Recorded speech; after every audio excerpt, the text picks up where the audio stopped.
Welcome back to another edition of UroChat. I am your interim host, Mark Lewis. This is your normal host, Steve Cooper, who overcame stage 4 prostate cancer, and that's why he does this show. But because this is the nature of Steve's story, and I'm a friend of Steve's, and with the network, he asked me to be able to lead him through his own life, as it were, for you to get a kind of a perspective on what he's been through. It's been my pleasure and honor to do so. In our last segment, we left off with you completing the Ironman in radiation, but we were talking in the break how compelling it was for you to do the Ironman subsequent to that in chemotherapy. Tell the folks about that. Sure, Mark. So the following year, when I was living in Las Vegas, I happened to see one of the world's leading oncologists, and he went through my charts and said, "Wow, you've received amazing care, surgery went great, radiation's fantastic, but what I now recommend is chemotherapy." And I was like, "Really, chemotherapy? I've just been through surgery, radiation, been on Lupron for over a year, why chemotherapy?" And he explained to me he had just completed a 20-year longitudinal study of men with advanced prostate cancer. And he found that those that had chemotherapy bolted on earlier in their treatment tended to live a little bit longer, I think on average 18 months. So I'm like, all right, so first question out of my mouth was, I'll do chemotherapy as long as I can do an Ironman. First thing that came out of my mouth, and he's like, I think it's great. He was an avid cyclist himself, and so he's like, I don't know how you're gonna do it, but good luck. And so sure enough, so that following year, after my 4th round of chemotherapy, I went through the Ironman here in Arizona. Unfortunately, I did not make the bike cutoff. So I completed the swim. In mile 95, I was just wiped out. I had nothing in me. It was a bad day all around. I just wasn't focused. And I was pulled off the course at mile 95 for not making the cutoff time on the bike. And so I was so determined to be the first person to complete the Ironman during chemotherapy as well, that I went back to the hotel room and immediately found another Ironman 3 weeks later in California. And so after my then 5th round of chemotherapy, did complete that course and became the first guy to ever complete the Ironman during radiation and then also during chemotherapy. Update people before we get into your battle with the VA. Sure. Just what is your physical status now? Where are you with your disease, and how manageable is it for you? So right now the PSA is 0, which is undetectable, which is the best case possible. And now it's watchful, waiting aggressively, being proactive, checking my PSA, and when it does return, as every doctor's been clear about this, it will return, and when it does, what is the next set of treatments that we have available for it? And so what are some of the treatments that you've utilized, both mechanically and I guess with drug therapies, and are they ongoing? Yeah, so I've been through pretty much most of the standard treatments for stage 4 prostate cancer, which includes surgery, radiation, chemotherapy, and then the anti-hormone therapy drug called Lupron. And what about a penile implant? Did you receive that as well? So I received the artificial urinary sphincter.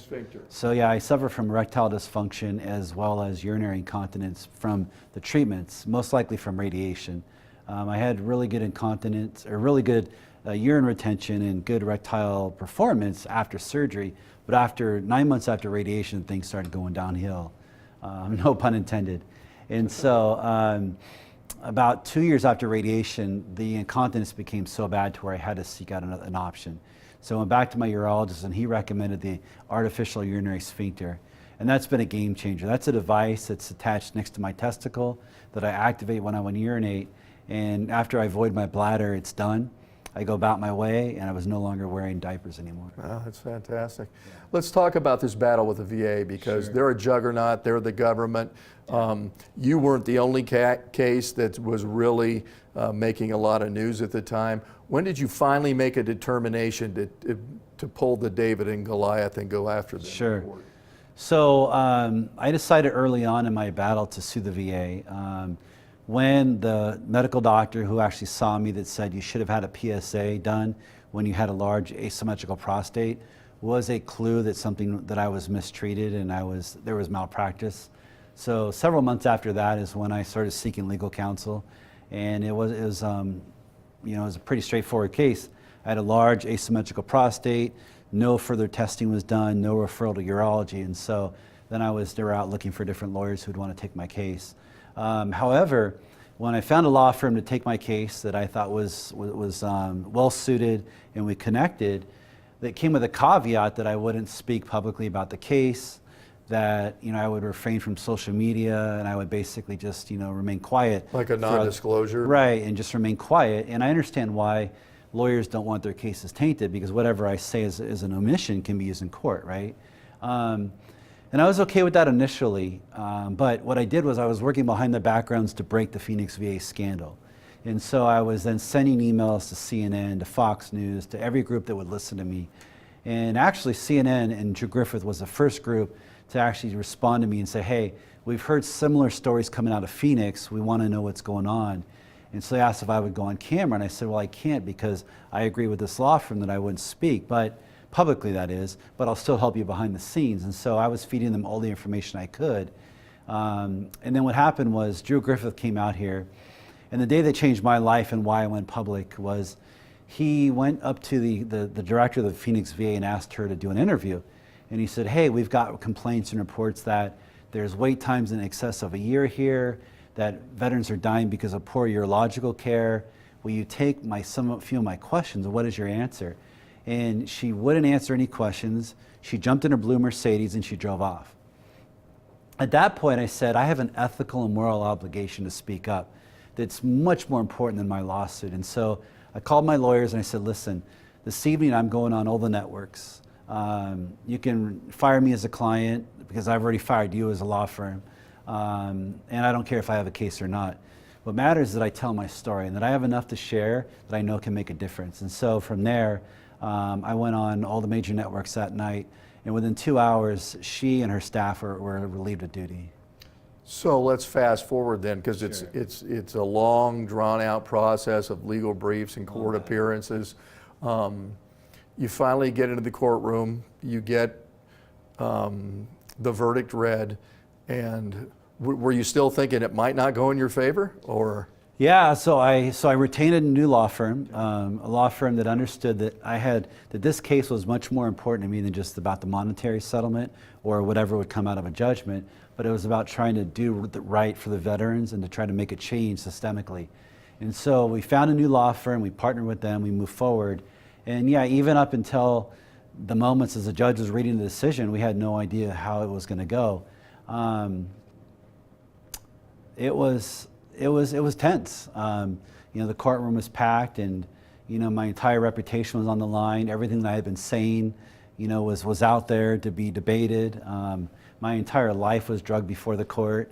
All the media agencies were there, sitting in the pew, and there was really not just my fate, but much more importantly, the fate of veterans and their claims. Right, were on the line. I mean, I felt this huge burden. We had to win. We had to win. At all costs, because what I knew was going to happen would be something much greater than just my personal judgment. I knew that this case could affect change across the VA. And so as I sat there, it was the most intense moments, as I sat there with my wife, the most intense moment of my life for sure, waiting for that judgment to be read. Yeah, so you get the verdict in your favor, and like you said, not only in your favor, but in the favor of everybody else who had been neglected in the interim for so long, and it's helped change at least, Rome wasn't built in a day, as they say, so this system is going to take some time, but systemically, as you pointed out, there have been some major changes now made, so that's got to make you feel good. I mean, from a spiritual standpoint, and you and I have never discussed this, but you almost think certain things happen for a reason. I'm being pushed into this position. I wouldn't have asked for it, 10 years ago, but here I am. And so you have to feel some type of pride in what you've accomplished to help retrofit the system. Yeah, that's a great point, Mark. I mean, for years, I was asking myself, why does a person like myself with a law enforcement background, someone who has this never quit, tenacity, someone whose father was a medical doctor, who has the business acumen plus the ability to speak and to convey a message, get put in this situation. And so that's helped me to transcend above the challenges that I face on a daily basis. I knew I was called to do this for a bigger reason. Higher calling. Higher calling. And so where this all led to was after the judgment, and we were awarded $2.6 million in federal court, that led to Senator McCain that day tweeting out the judgment.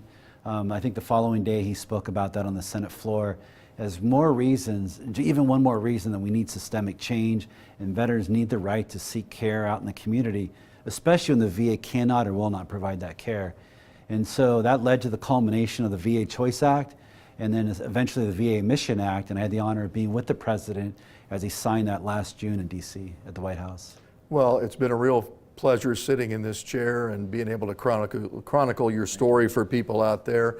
So when you return to UroChat next week, Steve will be back over here and he'll be hosting, but his story's remarkable and it really gives hope to a lot of folks out there in like or similar situations. And I know Steve well enough to know that he takes a great deal of pleasure in telling his story to help elevate you and families like yours out there that are going through like or similar circumstances, because he has been through it himself. And Steve, thank you very much for sharing that. Thank you, Mark. I appreciate it. Yep, you got it. Thank you.